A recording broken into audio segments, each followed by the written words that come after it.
Hello बच्चों, RRB JE में ना अगर मैं बात करता हूं कंपाउंड इंटरेस्ट की, तो इस टाइप के क्वेश्चन बहुत सारे आए थे जिसमें बोला जाता है कि भाई पहले साल का जो भी था दूसरे साल का मैं आपको इंटरेस्ट दे रहा हूं और रेट ऑफ इंटरेस्ट भी हमें दे रखा है। बस आपको एक चीज ध्यान रखनी है कि भाई इंटरेस्ट जो है वो किस पे डिपेंड करता है, रेट ऑफ इंटरेस्ट पे ही तो डिपेंड करता है। अगर आपको दूसरे साल का इंटरेस्ट दे रखा है तो कोशिश करो कुछ भी करके दूसरे साल का रेट ऑफ इंटरेस्ट आपके पास कितना होगा, क्योंकि जितना आपके पास दूसरे साल का रेट ऑफ इंटरेस्ट होगा ना उतना ही तो आपको रुपए में भी इंटरेस्ट मिलेगा। चलो ठीक है, अब निकाले कैसे लेकिन, तो 10% आपको दे रखा है रेट ऑफ इंटरेस्ट, तो ध्यान रखना दो बारी के लिए कैसे निकलता है।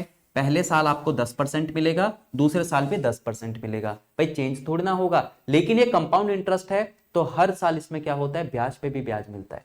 पहले साल आपको 10% मिलेगा, दूसरे साल 10% मिलेगा, लेकिन दूसरे साल का जैसे ही एंड आएगा जो आपको ब्याज मिल रहा था 10%, उस पर भी आपको मिल जाएगा ब्याज 10%।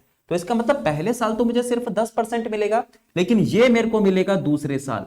दो से दो जीरो काटा, 10 और एक कितना 11, यानी 10% के हिसाब से अगर मैं चलूं तो दूसरे साल मेरे को इंटरेस्ट कितना मिलता है, 11%। अगर मेरे को 11% इंटरेस्ट मिल रहा है तो रुपए में भी तो कुछ ना कुछ मिलेगा ना। और यहां पर उसने यही बोला है कि दूसरे साल आपको कितना मिलता है, 4719 रुपए मिलता है। मैंने कहा मुझे परसेंटेज थोड़ा बहुत आता है तो मैंने परसेंटेज में निकाल दिया दूसरे साल का इंटरेस्ट। तुझे रुपए की बात बताती है तो तूने रुपए में बता दिया, लेकिन हमारे हिसाब से हमारा परसेंटेज और रुपए तो बराबर है।